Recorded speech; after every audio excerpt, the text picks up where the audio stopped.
کمزور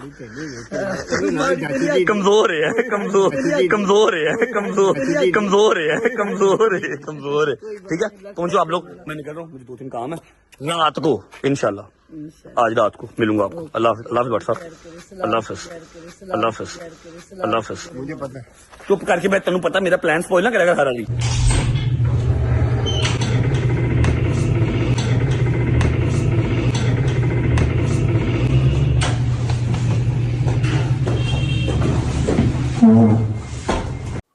بسم اللہ الرحمن الرحیم. السلام علیکم ناظرین. ایک زمانہ تھا ہمارے جنوبی پنجاب میں, اور اب بھی یہ ہے کہ رشتوں کی قدر کی جاتی ہے. مجھے یاد ہے 80s میں 86-87 میں ٹریفک سارجنٹ ہوتا تھا بھاولپور میں. تو میرے پاس وہ بڑا موٹر سائیکل ہوتا تھا جی 750, اور اس پہ میں آنا, اور شام کو تھکا ہارا جب اپنے گھر پہ آتا تھا تو میرا گھر سیٹلائٹ ٹاؤن میں تھا. تو میرے جو کزن ہیں اور میرے سالے بھی ہیں, برادر ان لا ہیں, طارق بلوچ, وہ ہمارے ساتھ رہتے تھے پڑھائی کے سلسلے میں. وہ اس وقت وہاں ایجوکیشن ان کا ایڈمیشن تھا کالج میں بھاولپور میں. جی تو وہ میری بڑی رسپیکٹ کیا کرتے تھے, اب بھی کرتے ہیں ماشاءاللہ. تو ایک دن میں شام کو جب آیا, اندھیرا ہو چکا تھا, تو دیکھا کہ طارق جو ہے وہ باہر کھڑے ہوئے ہیں. جو گیٹ تھا ہمارے گھر کا اس سے باہر کھڑے ہوئے ہیں سیٹلائٹ ٹاؤن میں. اور میں نے آ کے موٹر سائیکل اچانک اوپر کھڑی کی تو طارق ایک دم ہڑبڑا گیا, اور اس نے اپنا ہاتھ پیچھے کر لیا. اور مجھے فیل ہوا کہ طارق کچھ پریشان ہے, اور اس کے جیسے اس کے چہرے پہ کوئی کرب کے آثار بھی نظر آ رہے تھے. تھوڑی دیر بعد, یعنی اگر وہ میں اتنی دیر میں نے موٹر سائیکل کھڑا کیا, میں اترا تو طارق کے پاس گیا تو طارق کے ہاتھ پیچھے تھے اور طارق پریشان تھا جیسے میں نے کہا. تو مجھے اندازہ ہو گیا کہ کچھ ایسا ہے. تو مجھے ایک دن بتایا گیا تھا کہ طارق سگریٹ بھی پیتا ہے. اب طارق نے ہاتھ مجھے آتا دیکھ کر, کیونکہ وہ سگریٹ پی رہا تھا, اس نے اپنے ہاتھ پیچھے کر لیے اور اس کا ہاتھ جلنا شروع ہو گیا. اب مجھے اس کے کرب کا اندازہ ہو گیا, تو میں فٹافٹ موٹر سائیکل وہاں کھڑی کی, اور میں جو گیٹ تھا گھر کا اس کو کھول کے میں اندر چلا گیا. ملازم نے گیٹ کھول دیا تھا. لیکن آپ یہ دیکھ لیں کہ طارق جو سگریٹ پیتا تھا میرے سامنے اس نے سگریٹ نہیں پیا, اور آج تک بھی وہ میرے سامنے سگریٹ نہیں پیتا. اور شرم و حیا ہوتا ہے, جو بڑوں کی عزت ہوتی ہے وہ آج بھی کی جاتی ہے.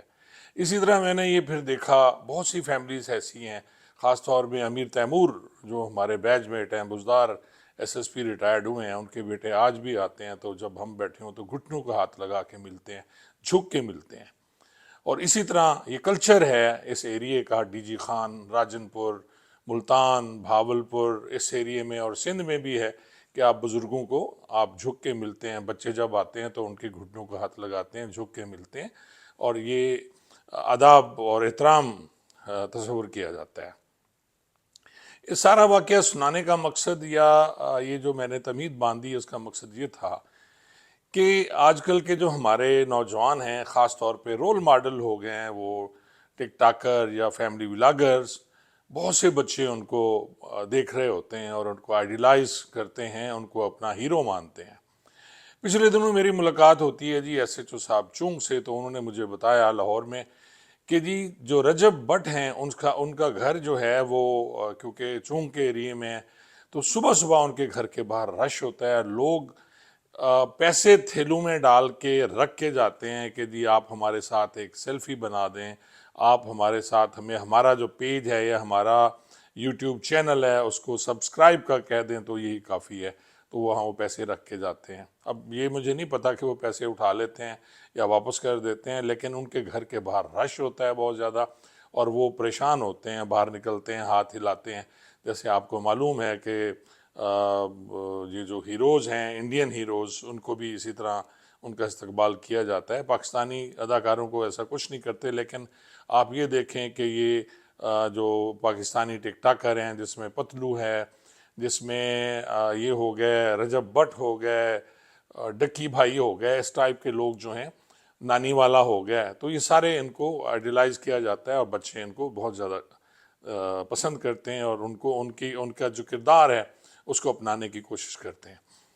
ایک ویڈیو بلکہ 2 ویڈیوز مجھے رجب بٹ کے والد صاحب جو ہیں ان کی ملی، آپ یہ دیکھیے ویڈیوز، پھر ہم اس پہ بھی بات کرتے ہیں جی۔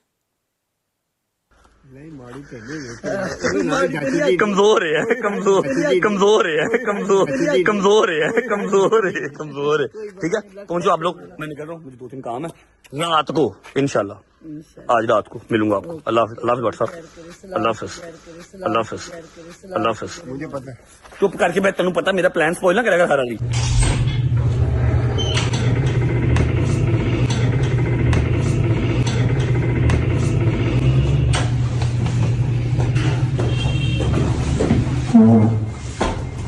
ناظرین، آپ نے یہ ویڈیو دیکھی، یہ رجب بٹ صاحب کی ہے جو فیملی ولاگر ہیں، کروڑوں روپے کما رہے ہیں، لیکن باپ کی عزت نہیں ہو رہی ہے۔ پہلی ویڈیو میں تھوڑا سا جو پہلے ہے وہ اپنے باپ کے گال کھینچ رہے ہیں، پھر ان کے کان پکڑ کے مروڑ رہے ہیں، پھر ان کی گردن بازو میں دبا کے وہ کچھ اس ٹائپ کی حرکت کر رہے ہیں، اور آخری جو تھوڑا سا اس کے بعد ویڈیو ہے وہ ان کے کان پہ، وہ جیسے بچے ایک دوسرے کو نہیں کرتے سکولز میں بیٹھ کے، جب سکول میں اگلی بینچوں پہ جو لڑکے بیٹھے ہوتے تھے یا پچھلی بینچوں والے ان کے کان پہ یوں کرتے تھے، وہ ویسا کر رہے ہیں۔ اب یہ کون سی باپ کی عزت ہے جو کہ رجب بٹ صاحب کر رہے ہیں؟ رجب بٹ صاحب میرے بیٹوں جیسے ہیں، میں نے کبھی ان کو اتنا نہیں دیکھا، لیکن ہماری فیملی میں بھی دیکھا جاتا ہے، ینگسٹر دیکھتے ہیں، اور ان کا کام یہی ہے کہ جی پھر ان کو آئیڈیلائز کریں۔ تو پھر کسی دن یہ ہوگا کہ یہ سارے بچے جو رجب بٹ کو فالو کرتے ہیں اپنے باپ کے کان پہ یوں کر رہے ہوں گے، یا باپ کے گال کھینچ رہے ہوں گے، یا باپ کے کان پکڑ کے وہ مروڑ رہے ہوں گے، یا اپنی ماں کے ساتھ بدتمیزی کر رہے ہوں گے۔ پیار ایک علیحدہ چیز ہے، رسپیکٹ ایک علیحدہ چیز ہے۔ ہمارے والد صاحب اللہ انہیں غریق رحمت کرے، ہمیں کبھی انہوں نے نہیں مارا، لیکن ان کا ڈر اور خوف اتنا ہوتا تھا کہ ہم ان کے سامنے جرت نہیں کرتے تھے اونچا بول جائیں۔ جس کمرے میں وہ بیٹھے ہوتے تھے ہم اس کمرے کے پاس سے نہیں گزرتے تھے، حالانکہ وہ اتنا پیار کرتے تھے کہ سوچ نہیں سکتا کہ دنیا کا کوئی باپ اتنا پیار کرتا ہو۔ کوئی چیز منہ سے ہماری نکلتی تھی اور وہ پوری ہوتی تھی، اور یہی حال میرے بچوں کا ہے۔ میرے ماشاءاللہ 4 بیٹے ہیں، لیکن کوئی بیٹا میں اتنی وہ نہیں ہے کہ وہ اس ٹائپ کی حرکت کرے آ کے۔ آداب سے ملتے ہیں، آج بھی سر جھکا کے وہ میرے سامنے اپنی ماں کے سامنے بیٹھے ہوتے ہیں۔ کہا جاتا ہے کہ با ادب با نصیب، بے ادب بے نصیب، لیکن اب ماحول کچھ ایسا ہو گیا ہے کہ یہ وہ جو ٹک ٹاکرز یا فیملی ولاگرز، میں بالکل یہ ویڈیوز نہیں بنانا چاہتا تھا، میرا کام نہیں ہے یہ ویڈیو بنانا، لیکن جس طرح یہ آہستہ آہستہ زہر گھول رہے ہیں نوجوان نسل کے نسوں میں، رگوں میں، ان کے خون میں، ان کے ذہنوں میں، یہ کیسے نکلے گا؟ چھوٹے چھوٹے بچے جو خود کو رجب بٹ سمجھتے ہیں، جو خود کو ڈکی بھائی سمجھتے ہیں، جو دولت کمانا چاہتے ہیں، دولت کے پیچھے بھاگ رہے ہیں، جو مسٹر پتلو بننا چاہ رہے ہیں، اگر ان کے وہ اپنے والدین کو، خاص طور پہ میں رجب بٹ کی بات کر رہا ہوں، مجھے باقیوں کا نہیں پتا، پتلو بھی اپنے باپ سے مذاق کر رہا ہوتا ہے، میں نے ایک آدھ ویڈیوز کی بھی دیکھی، سوشل میڈیا پہ ہوں، میں سکرول کرتا رہتا ہوں، ویڈیوز دیکھتا رہتا ہوں کہ کیا ہو رہا ہے جی۔ تو کیا اس پہ پابندی نہیں ہونی چاہیے؟ رجب بٹ صاحب، میں آپ سے مخاطب ہوں، آپ اس کو مائنڈ نہ کیجیے گا کہ میں نے آپ کی شان میں کوئی گستاخی کی ہے، یا آپ کے جو فالوورز ہیں یا فینز ہیں وہ یہ سمجھے کہ میں نے آپ کی شان میں کوئی گستاخی کی ہے۔ میرا قطعاً یہ مقصد نہیں تھا، لیکن مقصد یہ ہے کہ لوگ اگر آپ کو آئیڈیلائز کرتے ہیں، آپ کو فالو کرتے ہیں، تو آپ کم از کم اس ٹائپ کی حرکت مت کریں، اور وہ بھی اپنے باپ کے ساتھ، کہ آپ اس کے کان پہ یوں کر رہے ہیں، آپ اس کے گال مروڑ رہے ہیں، آپ اس کے کان کھینچ رہے ہیں، آپ اس کا سر بیچارے کا بغل میں دبا کے زور سے دبا رہے ہیں۔ یہ کون سا پیار کا طریقہ ہے جو آپ کر رہے ہیں؟ اور اگر آپ کے بیٹے آپ کے ساتھ اس طرح کریں تو آپ کو کیسا لگے گا جب آپ کی اولاد ہوگی، ابھی آپ کی شادی ہوئی ہے؟ باقی فیملی ولاگنگ کرنا آپ کا کام ہے، آپ جس کو دکھاتے رہیں، مجھے اس سے غرض نہیں ہے جی۔ آپ دولت پھینکیں، آپ نوٹ پھینکیں، شادیوں پہ مقابلے کریں ایک دوسرے کے ساتھ، دولت ہے، جب دولت آتی ہے تو اسی طرح ہوتا ہے، اور ابھی آئی ہے نا آپ کے پاس، پتہ نہیں کب تک رہتی ہے، تو اللہ سے ڈریں۔ حضور پاک صلی اللہ علیہ وسلم نے فرمایا کہ ماں کے قدموں کے نیچے جنت ہے، اور باپ کی بد دعا آپ یقین جانیں پتہ نہیں کہاں تک جاتی ہے، اور کتنے بار تاکید کی گئی ہے قرآن میں کہ جی ماں باپ کی عزت کریں، لیکن آپ کیا کر رہے ہیں؟ میرا سر شرم سے جو گر جاتا ہے جب میں اس ٹائپ کی ویڈیوز آپ کی دیکھتا ہوں. کچھ نہیں کہہ سکتا, اسپیچ لیس ہوں. بہت بہت شکریہ.